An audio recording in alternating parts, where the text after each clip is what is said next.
welcome in. Let the day fade out, and we'll ease into a quiet story from ancient Rome. You wake before sunrise, not because an alarm tells you to, but because the city itself does. Somewhere nearby, a cart rattles over stone. Wood scrapes against wood as shutters open. A vendor calls out early, his voice bouncing off walls still cool from the night. Rome, whether you live in the capital itself or a smaller city patterned after it, never truly sleeps. It only breathes more quietly after dark. You are a Roman citizen. That single fact shapes nearly every detail of your life. Yet, it does not make your life easy, equal, or predictable.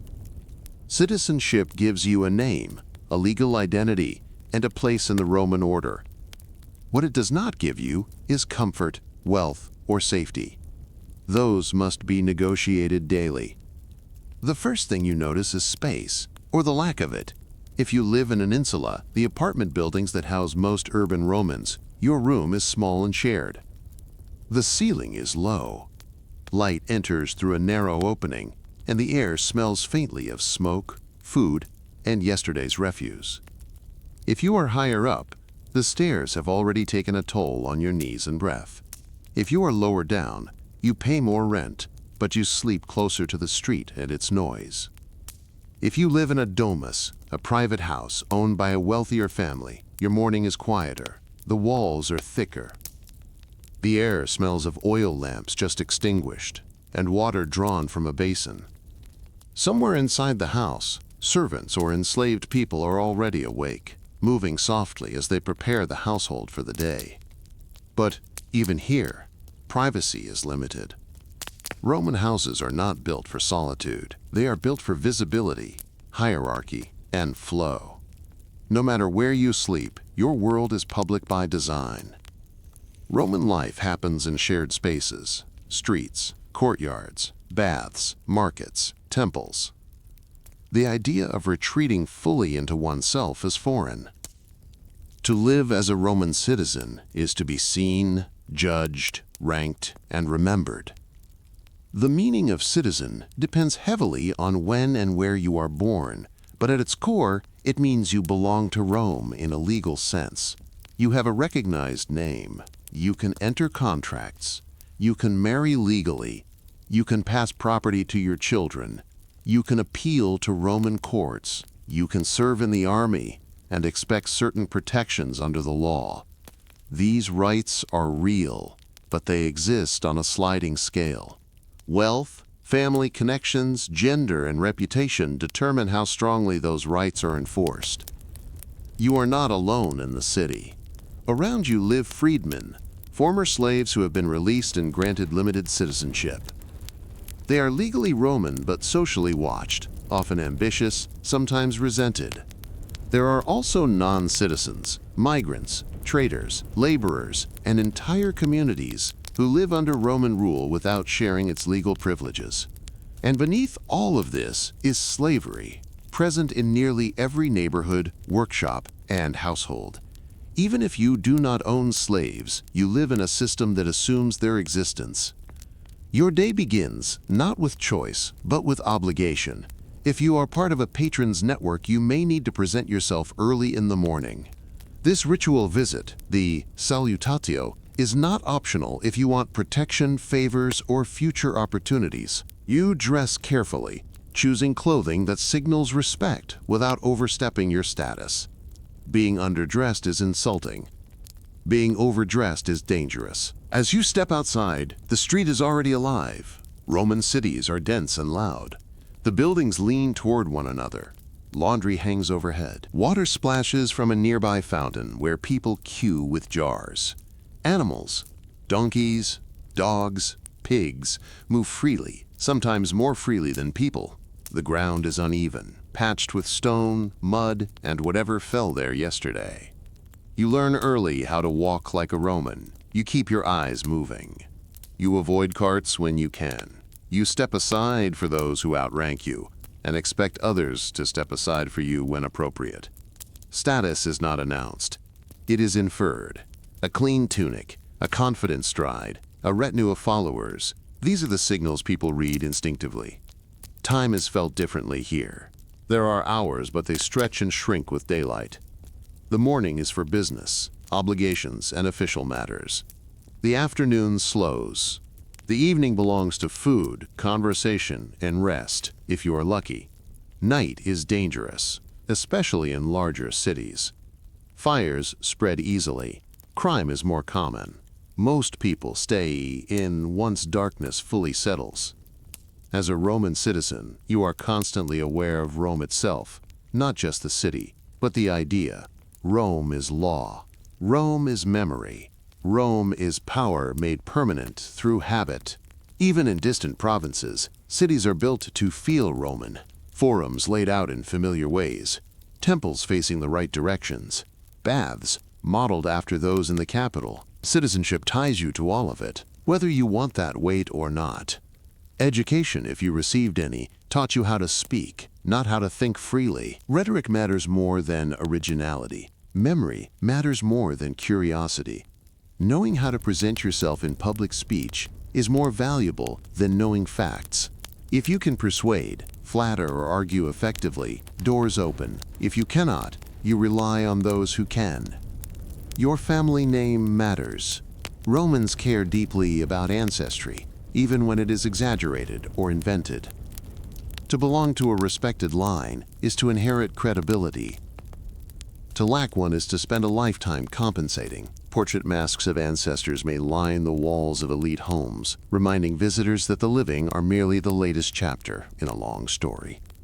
Religion frames the day quietly but constantly. You do not question whether the gods exist. You worry whether they are paying attention. Small rituals, an offering, a whispered request, a moment of silence, anchor your actions. The gods are practical. They care about boundaries, oaths, timing, and respect. Ignore them, and misfortune follows. None of this feels dramatic while you live it. It feels normal. This is the world you inherited, and it is sturdy because it is repeated. Streets are swept because they were swept yesterday. Laws are followed because they were followed before. Customs endure because breaking them is costly. As the sun rises higher, the city brightens. Voices grow louder. Shops open fully. Tools strike stone and wood. Children run errands. Smoke thickens the air. You move forward into the day carrying your name, your status, and your expectations. You are free in some ways and constrained in others. You are protected by law and exposed by reality. This is life as a Roman citizen, not a single experience, but a shared framework. Everything else depends on where you stand within it. The city's design reinforces this framework at every turn. Roman streets are narrow by modern standards, but intentional. They funnel movement, concentrate noise, and keep people close enough to watch one another. You rarely feel alone. Even in silence, you sense presence behind walls and above ceilings. Privacy is a luxury, not a right. Public buildings dominate the mental map of your life. You orient yourself by the forum, the baths, the temples, the amphitheater. These are not just places you visit. They are anchors of identity. To know where you belong is to know where you stand in relation to them. The forum especially looms large. It is not merely a marketplace or civic center. It is where reputation is built and destroyed. Laws are announced. Deals are whispered. Trials unfold in public view. To walk through the forum is to be measured by everyone who sees you. How you speak, who greets you, how long you linger. None of it is unnoticed. Citizenship gives you access to this world, but access does not mean equality. A poor citizen and a wealthy citizen may stand on the same stones, but they do not stand on equal ground. One is listened to, the other waits. You understand this early. Children absorb it without explanation. They learn who speaks first, who eats best, who is interrupted, and who is obeyed. They learn which dreams are realistic and which are stories told to keep them compliant. The empire itself is mostly invisible in daily life, yet always present. Taxes collected quietly, soldiers passing through, foreign goods in the market, accents from distant provinces. Rome expands not just through conquest, but through routine. Every city that adopts Roman habits strengthens the idea that Rome is inevitable. As a citizen, you benefit from this expansion even if you never leave your city. Grain flows more reliably. Roads bring goods and news. Law follows you farther than it follows others. At the same time, you carry the burden of expectation. You are supposed to act Roman, to respect authority, honor tradition, and place the state above personal desire when called upon. Most days, this expectation is subtle. It lives in manners, clothing, and speech. Some days, it is not subtle at all. Conscription, taxes, public obligations. There is no clean line between private life and public duty. The two bleed together until they are inseparable. You do not think of yourself as living in history. You think of yourself as getting through the day, paying rent, avoiding offense, feeding your family, keeping your place.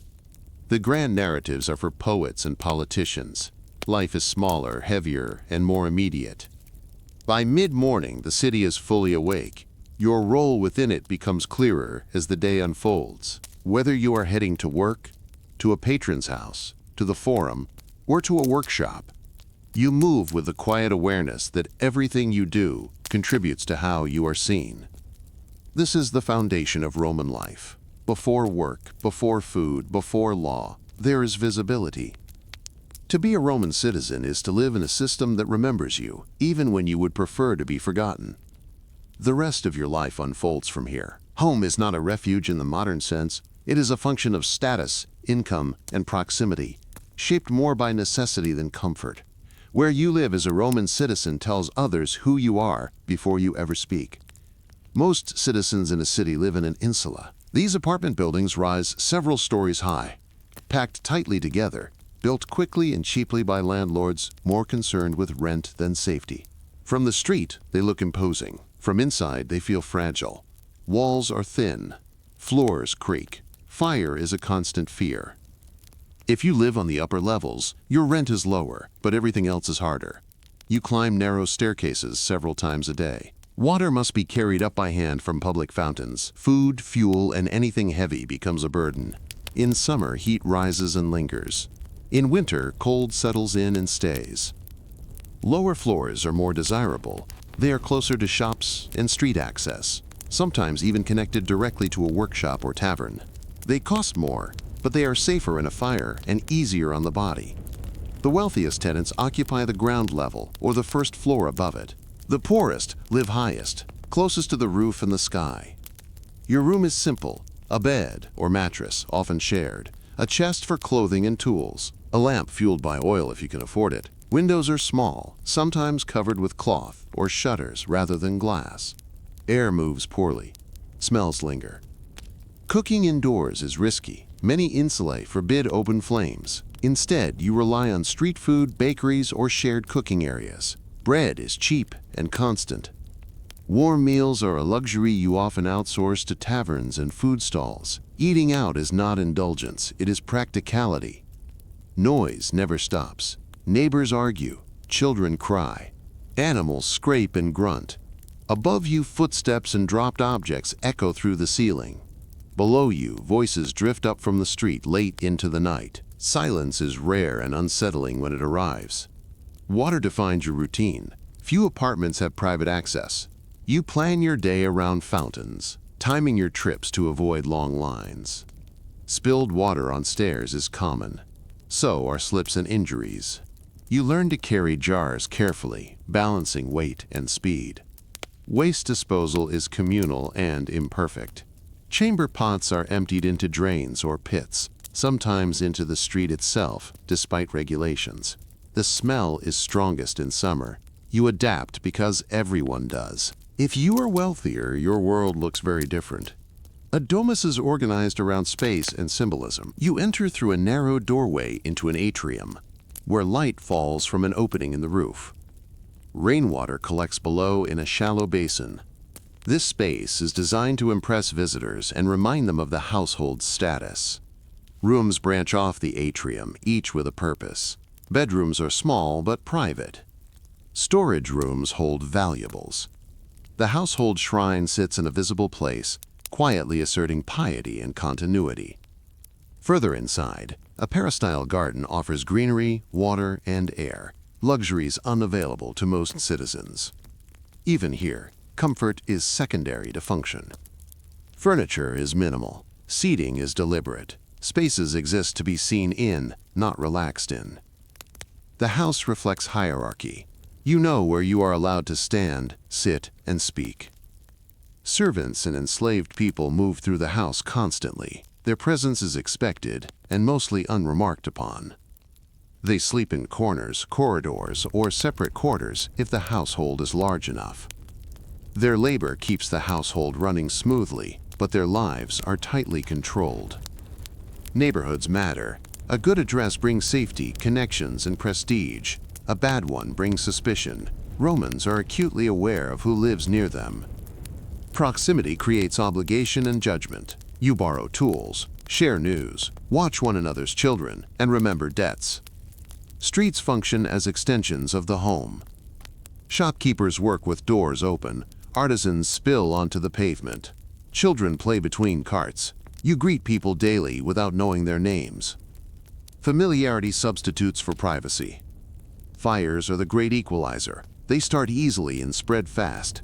Buildings share walls and roofs. Once a fire takes hold, escape is chaotic. Buckets, hooks, and shouted orders are the only response. Wealthier citizens may have private firefighting crews or influence with officials. Poorer ones rely on luck. At night, doors are barred, shutters close. Lamps are dimmed to save oil. Families gather close. In upper floors, wind whistles through cracks.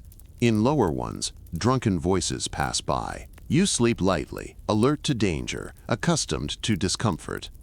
Home is not where you retreat from Rome. It is where Rome follows you indoors. The same rules apply. The same hierarchies persist. You adapt, because adaptation is survival.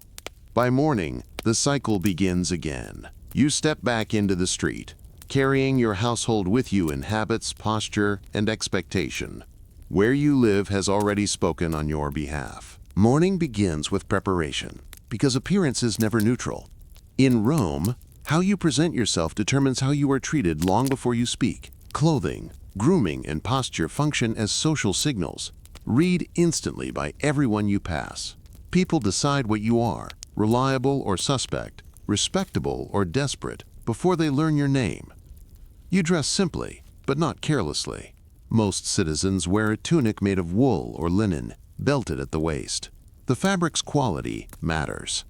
A clean, well-kept tunic suggests discipline and self-respect.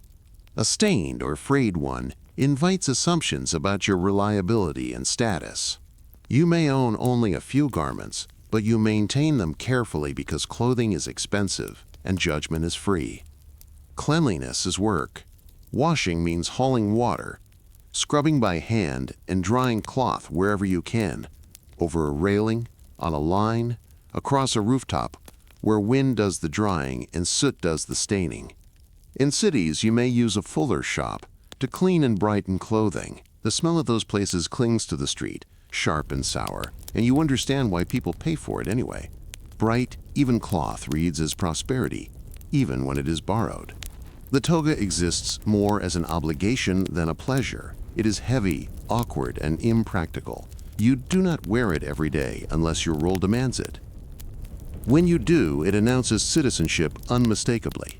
It also announces that you are participating in public life, appearing before a patron, attending court, conducting official business. Wearing it incorrectly marks you as inexperienced or careless.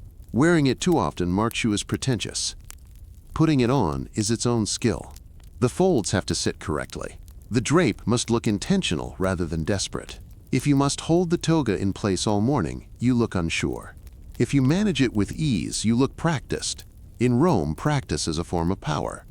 Footwear is equally revealing. Sandals are common, but quality varies. Well-made leather shoes signal comfort and resources. Worn soles and patched straps signal long hours and limited means. Romans notice feet. They notice how you walk. Confidence matters as much as material. A man wearing sturdy shoes and walking as if the street belongs to him will be given space, even if he does not deserve it. Color is controlled by custom and, at times, by law. Bright dyes are expensive and conspicuous. Certain colors and trims imply rank or privilege. You avoid attracting the wrong kind of attention.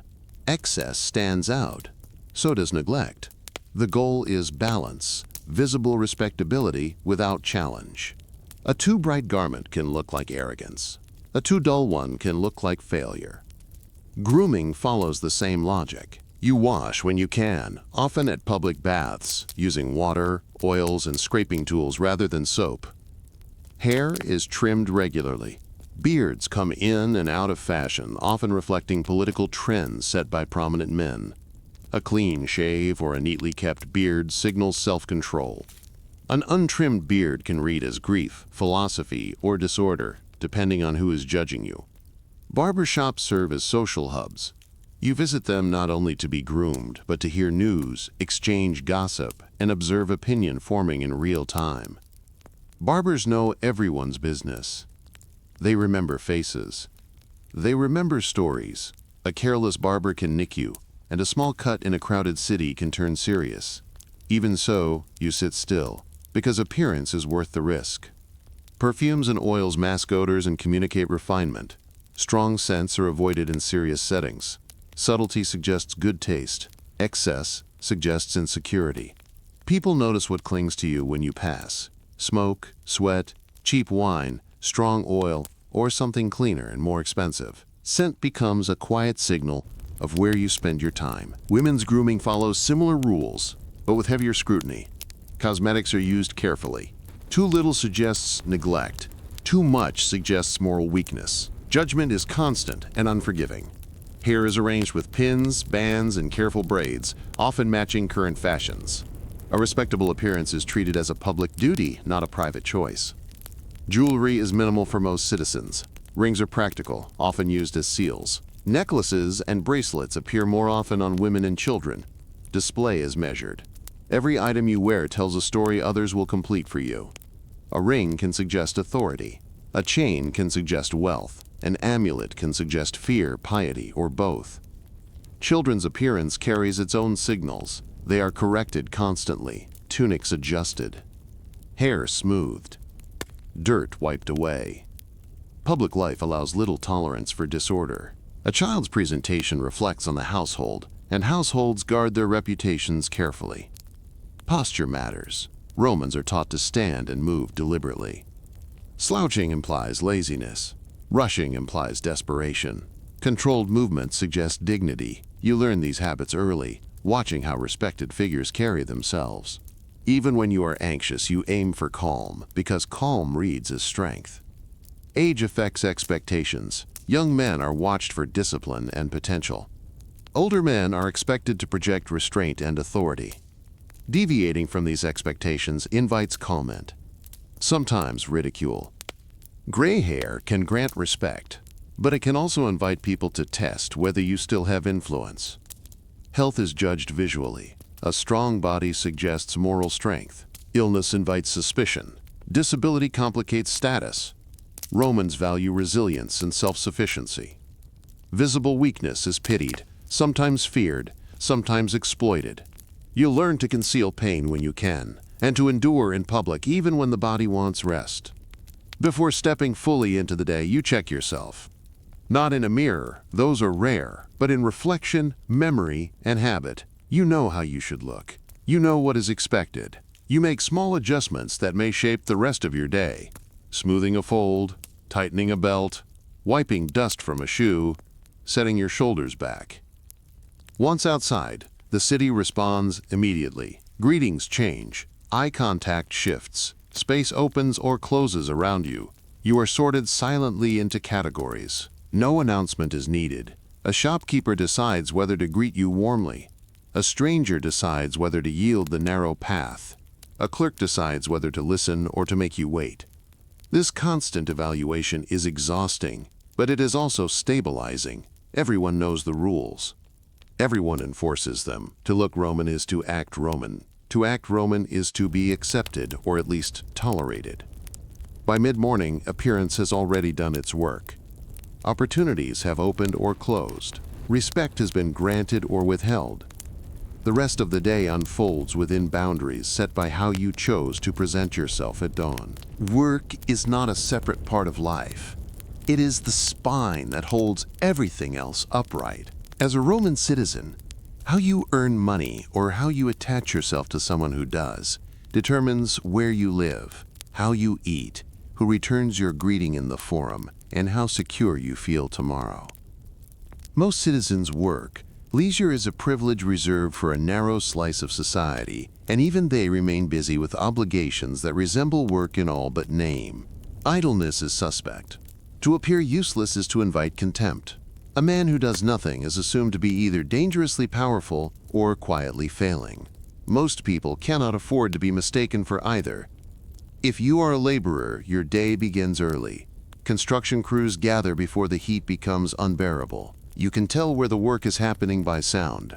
Stone struck by iron, beams dragged across the ground, shouted instructions that echo between walls. Stonecutters, masons, and carpenters work in teams, paid by the day or by the job. The pay is enough to keep you standing, but rarely enough to make you comfortable. Injuries are common: a slip on a scaffold, a dropped stone, a splinter that becomes infected. Any one of these can turn a working week into a crisis. There is no safety net beyond family and favors. If you cannot work, you do not earn. If you do not earn, debts appear quickly, and patience disappears quickly after that. Artisans occupy a different rung.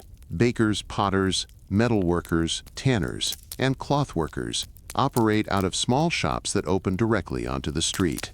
Their work is visible, so is their reputation. Quality matters, so does speed. Customers talk, and word spreads quickly in tight neighborhoods. A craftsman who cheats once may survive the day but lose the month. Many workshops are hot, cramped, and loud. A baker rises before dawn, feeding an oven that never truly rests. A smith works in heat and sparks, hands blackened and scarred. A dyer and a fuller handle pungent mixtures that cling to clothing and skin. These trades can earn steady income, but they also mark the body. In Rome, hands tell stories. Calluses, stains, and burns become a kind of biography. Many shops are family operations. Children learn the trade early, performing simple tasks before they can read. They sweep, carry, mix, and fetch. Over time, they learn to measure by eye, to judge a material by touch, to anticipate a customer's complaint before it is spoken. Wives manage accounts, supervise apprentices, and negotiate with suppliers. The boundary between household and workplace barely exists. The shop is the home's front room, and the home's needs shape the shop's choices. Apprenticeships are common, and they are not always gentle. A young apprentice is expected to endure boredom, repetition, and correction. Mistakes cost money. Money costs tempers. Yet an apprenticeship is also a ladder. In a world where status is often inherited, skill can still carve a path forward. Merchants and traders move goods rather than make them. They deal in grain, oil, wine, textiles, ceramics, and imported luxuries. Success depends on timing, connections, and risk tolerance. Storms, spoilage, theft, and political disruption can erase fortunes overnight. Those who thrive learn to diversify and to flatter the right people. A merchant's life is paperwork, persuasion, and nerves. You watch the sky and the harbor with equal attention. A delayed shipment means missed sales. A rumor of unrest can change the price of grain in a day. A single bad partner can pull you into court or into debt. Clerks, scribes, and accountants occupy quieter roles. They keep records, draft contracts, and manage correspondence for wealthier citizens and institutions. Literacy is their currency. Accuracy is survival. A single mistake can cost a patron money and cost you your position. Ink and wax feel harmless until you realize a signature can ruin a household. Some clerks work for the state or for large households, copying lists, tracking payments, and writing letters that carry influence beyond their own status. Their power is indirect but real. When you control records, you control what can be proven. Teachers operate on the margins of respect. They shape future elites but rarely share their status. Pay is inconsistent. Authority is fragile. Still, education creates proximity to power, and proximity is never wasted. A teacher who earns a wealthy family's trust may gain protection and introductions that matter more than wages. Wages vary widely. A day laborer earns enough to survive, not to save. An experienced artisan can live modestly well, especially if the trade is steady and demand is reliable. A successful merchant can live extravagantly, though never without anxiety. Income fluctuates with seasons, festivals, and politics. A busy month can be followed by a month of thin work and rising rent. Debt is common. Tools, rent, medical care, and funerals often require borrowing. Interest accumulates quickly. Debtors rely on patrons, family, or luck to stay afloat. Legal protections exist, but enforcement favors those with influence. A creditor with connections can move faster than a debtor with truth. Guilds, known as collegia, provide structure for some trades. They offer mutual aid, burial funds, and social belonging. Membership brings protection and obligation. Guilds also serve political functions, mobilizing votes and crowds when needed. A guild feast can feel like fellowship, but it also reinforces loyalty. In Rome, gatherings are never only social. Within a collegium, you find people who understand your daily problems. They know the price of materials, the difficulty of finding reliable labor, the frustration of a late payment. They may lend money, share work, or stand beside you in a dispute. In return, you show up, you contribute, you do what the group expects. Women's work is constant but undervalued. Household management is labor-intensive. Water must be fetched. Food must be prepared or purchased. Clothing must be repaired, cleaned, and kept presentable. Textile production fills spare hours. Spinning, weaving, mending, and stitching. Some women run shops or taverns, often under a male relative's name. Success brings scrutiny. Failure brings blame. Even competence can be treated as suspicious if it makes a woman too visible. Slavery intersects with work everywhere. Enslaved labor competes with free labor, suppressing wages in some trades while enabling large-scale operations in others. As a citizen, you navigate this reality pragmatically. Moral discomfort is secondary to survival. In some workshops, enslaved workers do the heaviest tasks, while free workers handle skilled portions. In wealthy households, enslaved people run kitchens, manage accounts, tutor children, and supervise other enslaved people. This shapes the city's economy in ways you feel even if you never name them. It can make certain goods cheaper. It can make certain jobs harder to find. It can turn a free worker into a supervisor of people who are legally trapped beneath him, creating a strange mix of authority and insecurity. Payment is not always coin. Food, clothing, lodging, and favors circulate alongside money. A steady relationship with a patron can outweigh a higher wage from an unreliable employer.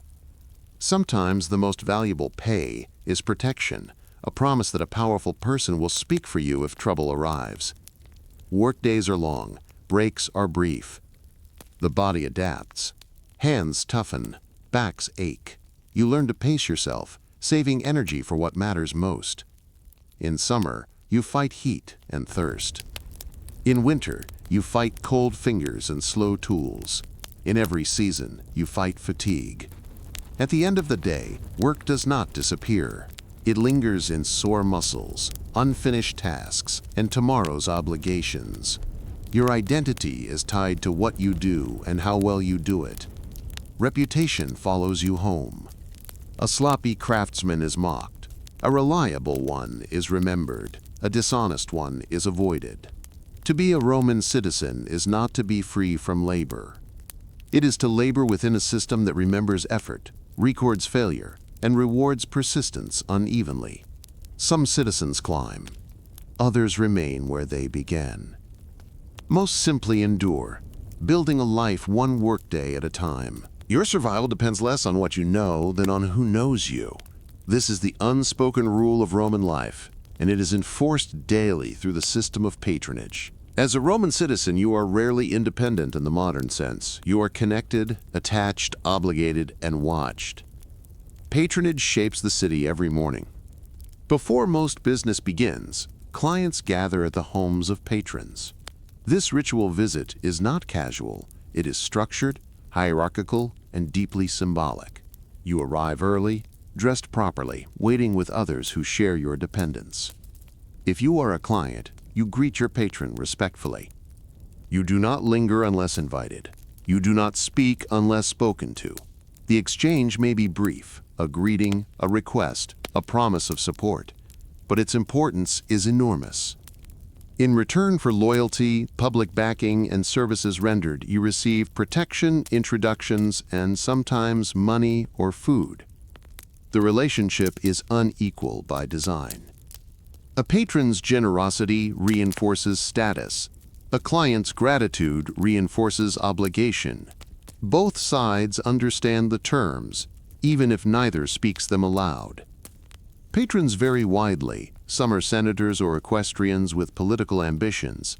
Others are wealthy freedmen, successful merchants, or influential local figures. What matters is not rank alone but reach. A patron who can solve problems is more valuable than one with an impressive title. Clients perform many roles. They vote as instructed. They provide public praise. They accompany patrons through the city, adding visible support. They run errands, spread messages, and offer testimony when needed. Their presence is currency. Failure to show up is noticed. Absence suggests disloyalty or weakness. Both are dangerous. Once trust erodes, regaining it is difficult. Rome remembers slights longer than kindness. Patronage does not end with the morning visit. It extends into meals, legal disputes, business dealings, and emergencies. If you face court, your patron's word may matter more than evidence. If you seek work, a recommendation opens doors that skill alone cannot. Freedmen occupy a complicated space within this system. Legally citizens, socially marked by their past, they often become powerful patrons themselves. Their wealth and energy drive commerce, but their status remains fragile. They rely heavily on patronage to protect their position. Women participate indirectly. They cultivate networks through family, marriage, and social gatherings. Influence flows through households as much as through public offices. A well-connected family matron can quietly shape outcomes without appearing to do so. Public generosity reinforces patronage. Funding games, repairs, or distributions of food earns loyalty. These acts are framed as civic duty, but everyone understands the personal benefit. Gratitude becomes obligation on a massive scale. The system is efficient but unforgiving. Those without patrons struggle. Those who anger theirs fall quickly. Independence is admired in theory and punished in practice. This constant exchange blurs personal boundaries. Friendship and transaction overlap. Praise may be sincere or strategic. Gifts may bind as tightly as chains. You learn to navigate carefully, to ask without demanding, to thank without groveling, to appear loyal without surrendering all leverage. It is a delicate balance, and mistakes carry lasting consequences. Patronage provides stability in a world without formal safety nets. It fills gaps left by law and bureaucracy. At the same time, it entrenches inequality, rewarding visibility and connection over merit. By the end of the day, you understand where you stand, who returned your greeting, who looked past you, who owes you a favor. Life as a Roman citizen is not lived alone. It is lived within a web that tightens or loosens with every interaction. Food is the most constant concern of daily life. Not philosophy, not politics. Food. As a Roman citizen, what you eat, where you get it, and how reliably it appears on your table determine your sense of security more than any law. Most days begin simply. Breakfast is light, often nothing more than bread dipped in wine or water. It is fuel, not pleasure. The real work of eating happens later, when time and money allow. Markets are the heart of urban survival. You navigate them by smell before sight. Fish, olives, herbs, oil, sweat, and smoke. Vendors shout prices and praise their goods loudly, competing for attention. Bargaining is expected. Silence suggests ignorance. Bread dominates everything. Grain shipments keep cities alive. Shortages cause unrest faster than any political dispute. You know the price of bread instinctively. You feel its fluctuations immediately. Olive oil follows close behind. It is food, fuel, medicine, and cosmetic. Quality matters, but availability matters more. Wine, watered down for daily use, is safer than most drinking water and consumed by nearly everyone. Meals depend heavily on class. A poor citizen eats grains, legumes, vegetables, and whatever scraps can be afforded. Meat appears rarely. Fish is more common near coasts and rivers. Spices are limited. Variety is minimal. Wealthier households eat differently. They enjoy multiple courses, imported ingredients, and elaborate preparation. Meals become performances. Seating order, serving sequence, and conversation all signal rank. Street food fills the gaps. Taverns and food stalls provide hot meals for those without kitchens. Stews, beans, bread, and wine are sold cheaply. These places double as social spaces, loud, informal, and sometimes dangerous. Markets run on trust and familiarity. You return to vendors who treat you fairly. You avoid those known for cheating. Reputation spreads quickly. A dishonest merchant does not last long. Food preparation is labor-intensive. Grinding grain, preserving produce, curing meat. These tasks fill hours. Families work together. Waste is minimized. Leftovers are repurposed. Dinner, when it happens, is the social meal. Families gather. Patrons host clients. Business is discussed quietly. Invitations matter. To be excluded is to be noticed.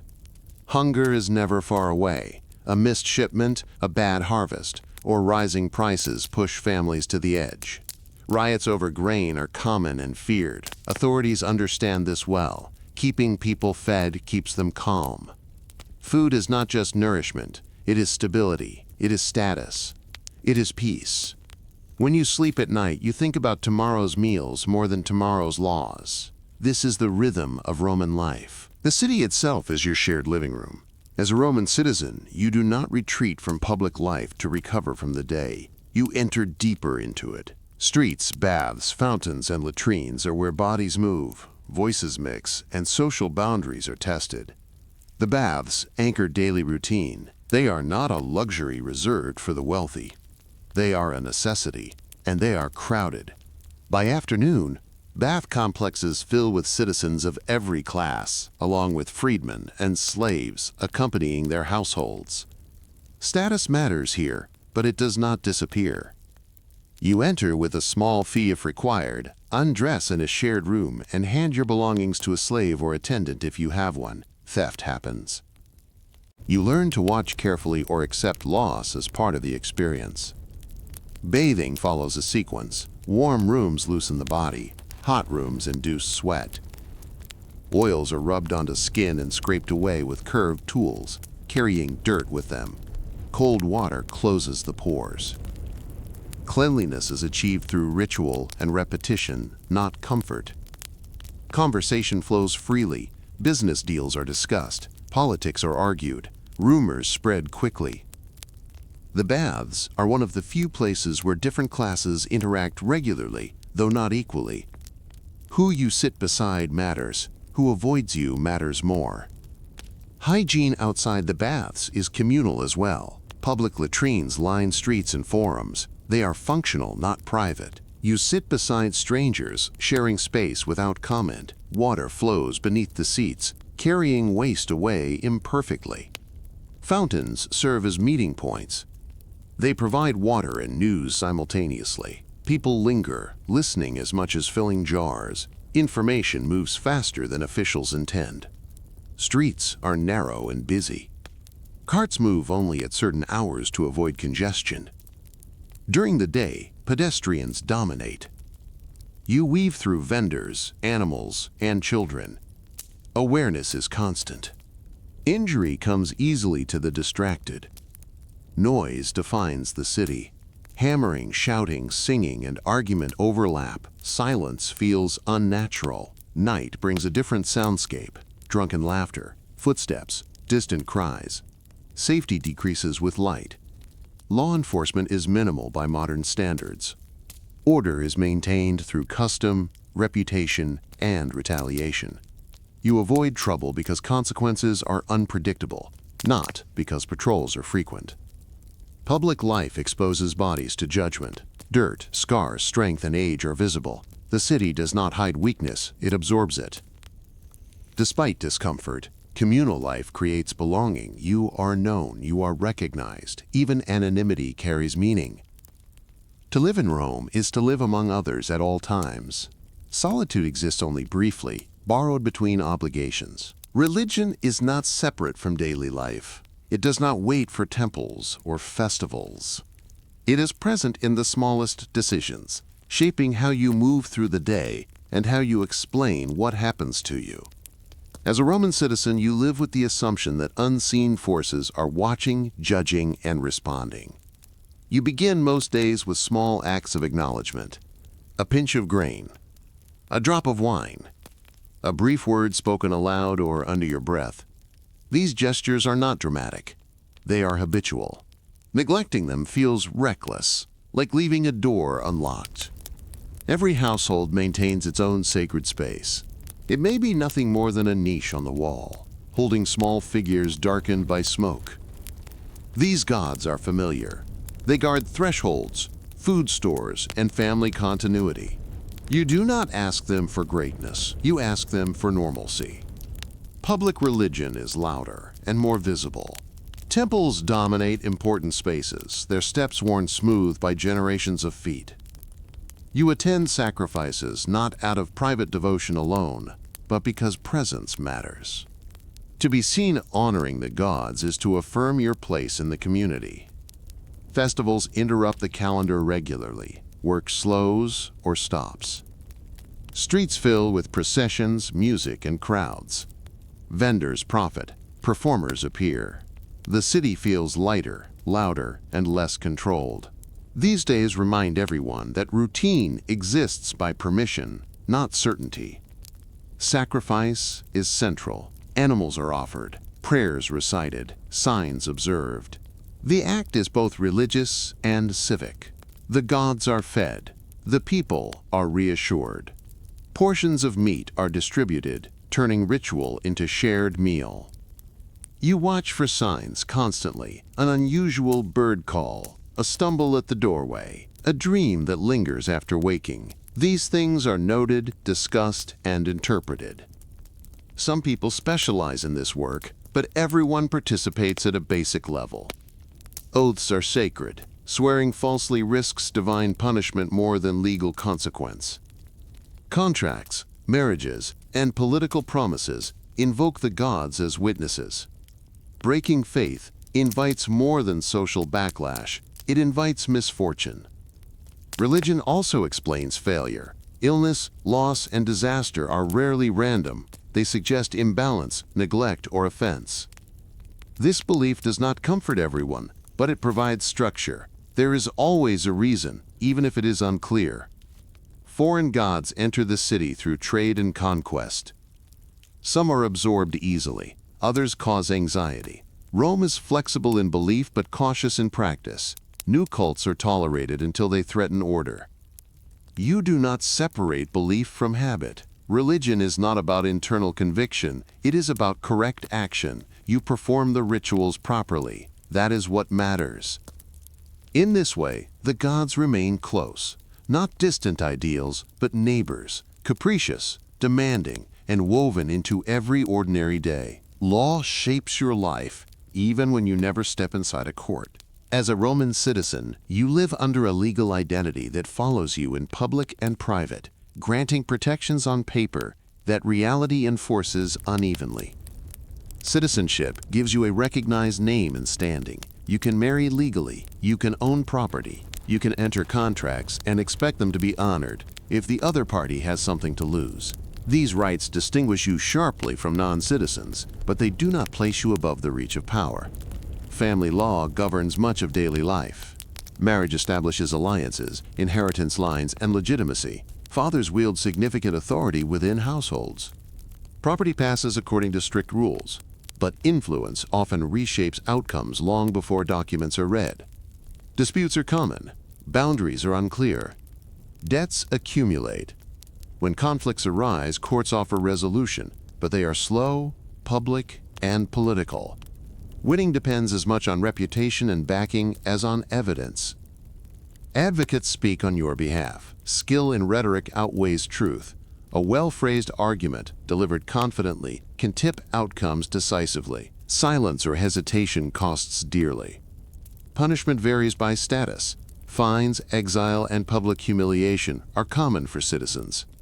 Physical punishment exists, but it is applied differently depending on rank. Equality before the law is an idea, not a practice. Military service intersects with citizenship. Service can bring honor, land, and legal advantages. It also brings risk and long absence. Veterans expect recognition. Sometimes they receive it, sometimes they do not. Policing is informal. Neighbors intervene first. Patrons intervene next. Officials appear last. Order is maintained through expectation and fear, rather than constant enforcement. Rights protect you only if others acknowledge them. In moments of crisis, strength and alliances matter more than statutes. Law gives Roman life structure, but power decides how firmly that structure holds. Entertainment offers relief, instruction, and control. As a Roman citizen, how you relax, celebrate, and mourn reveals what society values and how it reminds you of your place. By late afternoon, when the day's work has taken its bite and the heat begins to soften, the city's attention turns outward. You feel it in how people drift, as if pulled by an invisible current toward the same gathering points. The streets thicken. Vendors reposition themselves. Conversations change from practical to anticipatory. On certain days, it is the amphitheater. You can tell long before you see it. The sound changes. The crowd has a different tone than a market crowd. It is sharper, louder, more unified. There is more laughter, but also more edge. People are not bargaining. They are building momentum. If you are in Rome, the great amphitheater dominates the experience, its entrances swallowing thousands like a stone mouth. In other cities, the structure is smaller, but the feeling is familiar. The empire standardized more than roads. It standardized spectacle. You arrive early if you want a good place, but good does not mean comfortable. Seating is assigned by status. That is the first lesson the building teaches. The closer you are to the action, the more important you are assumed to be, and the further you sit, the more your body becomes part of the mass. You do not choose your row by preference. You take the place assigned to your category. Men of higher rank sit where they can be seen. Ordinary citizens cluster where space allows. Women, when present, are often placed apart, higher up, more distant. The rules can shift by time and city, but the principle stays the same. The crowd is sorted. Once seated, you experience the strange Roman balance between boredom and intensity. There are pauses, long waits, shifts in the program. The crowd fills those gaps with gossip, snacks, mockery, and argument. Then, suddenly, attention snaps into focus, like a rope pulled tight. Vendors move through the aisles calling out their goods: bread, nuts, cheap wine, water, whatever can be carried and sold quickly. People bet, quietly or loudly, depending on confidence and alcohol. Friends elbow one another. Strangers become temporary allies when they cheer for the same outcome. The events themselves vary. Sometimes they are athletic, sometimes theatrical, sometimes brutal, sometimes all at once. You may watch trained fighters, condemned criminals, staged hunts, or reenacted myths that turn familiar stories into public spectacle. You may tell yourself you are there for tradition, for civic pride, for the shared experience. But you also know the simpler truth. Rome understands the power of watching together. The state funds spectacles, Local elites sponsor them, and the crowd responds with gratitude that is part genuine relief and part learned behavior. In a world where daily life is heavy, a day of games feels like an oxygen break. Even so, the games are never just entertainment. They are a public lesson. They teach who controls life and death. They teach that order can be staged, enforced, applauded. They teach that the crowd's mood matters, because officials watch the crowd as closely as the crowd watches the arena. If the amphitheater is the city's roar, the theater is the city's mirror. A theater audience listens with a different attention. People come to be moved, but also to be seen as the kind of person who listens. Plays and performances draw on familiar stories, civic values, and moral failures. Comedy can be sharp and humiliating. Tragedy can be grand and instructive.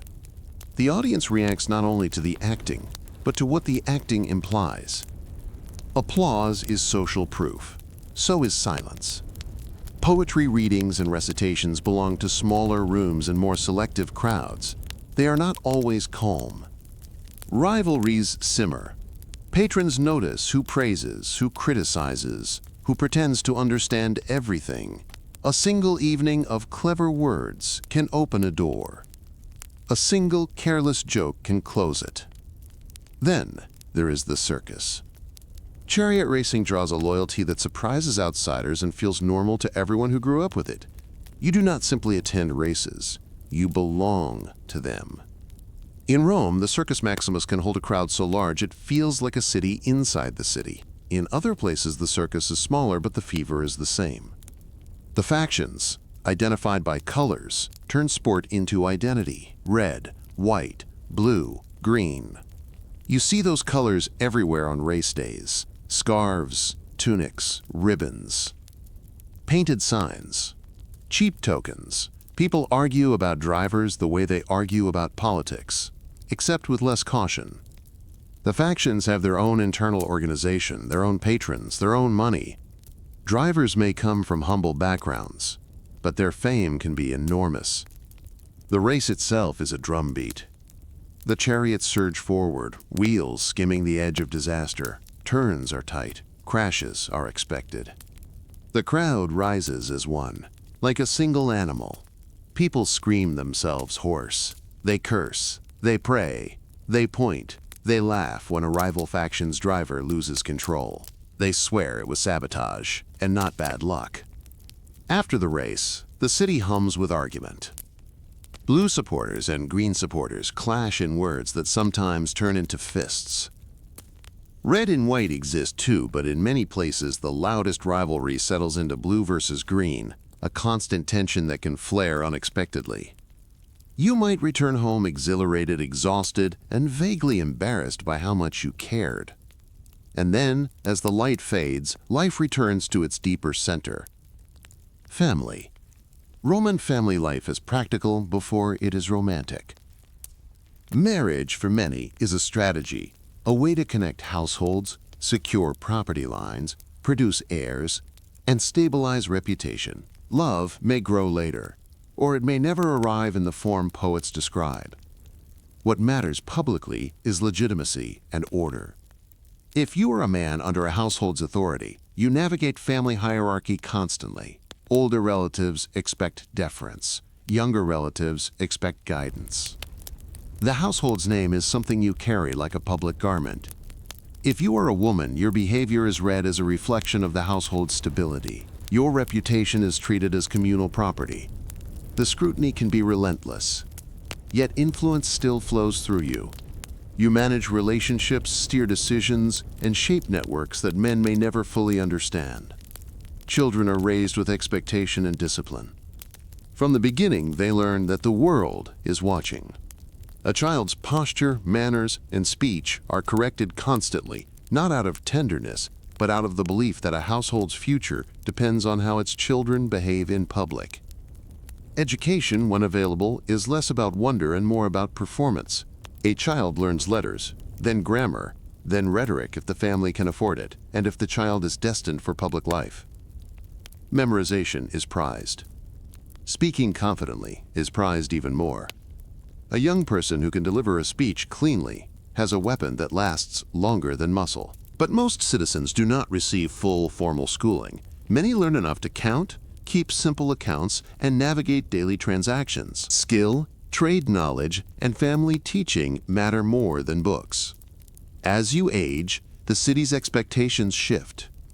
If you are successful, age can bring weight. People listen more. Younger citizens step aside more readily. Your name becomes steadier in public space. If you are not successful, age can bring vulnerability. Work becomes harder. Opportunities shrink. Dependence grows. You rely more heavily on family or patronage. In a society that prizes strength, dependence is uncomfortable and sometimes humiliating. Illness is common throughout life. You live close to other people, close to animals, and close to waste. Cuts become infected, fevers spread, bad water ruins stomachs, coughs linger. A simple tooth problem can turn serious. Medicine exists, but it is uneven. Some doctors are skilled, some are confident, some are both, and many are neither. Treatment often begins at home. Warm compresses, herbal mixtures, rest if you can afford it, diet changes, advice from older relatives. If the illness persists, you may seek a physician, a healer, or a temple associated with a god of health. You might receive a regimen, food rules, sleep rules, exercise rules, along with poultices or surgical attention if the situation is dire. In many cases, you endure. That is the most common medicine of all. And then there is death. Death is not hidden. It is processed in public. When someone dies, the household shifts immediately. Neighbors learn quickly. Word moves faster than formal announcement. The dead are prepared according to custom, and mourning begins in ways everyone recognizes. For the wealthy, funerals can become major public events. A procession moves through streets, accompanied by musicians and mourners. Speeches praise the dead's achievements and ancestry. In elite families, actors may wear wax masks of ancestors to represent lineage, turning the funeral into a living display of family history. For ordinary citizens, the funeral is smaller but still communal. The neighborhood participates. Colleagues from a guild may appear. Friends and relatives gather because ignoring a death is an insult that echoes. Burial and cremation practices vary by time and region, but the principle is consistent. The dead must be handled properly, or the household risks both social shame and spiritual anxiety. Outside the city, tombs line major roads. As you travel, you pass monuments that speak directly to you. Inscriptions address the passerby, asking for a moment of attention, a brief act of memory. The road becomes a corridor of names. Some tombs are grand, others are simple stones. All of them insist on the same thing. A life ends. A name remains. The living are expected to remember. This is why legacy matters so intensely. Rome's world is harsh, but it is also obsessed with continuity. You want to be remembered by your household, by your colleagues, by your children, by anyone who might pause on a road and read your name. As night settles, you return home carrying the day's impressions, noise, praise, disappointment, relief. Tomorrow will repeat familiar patterns with small variations. That repetition is the point. Rome endures because daily life trains its citizens to accept continuity, to find comfort in habit, and to treat the system as natural. If you found this journey through Roman daily life helpful, take a moment to like the video, subscribe for more calm historical stories, and let the next chapter play as you rest.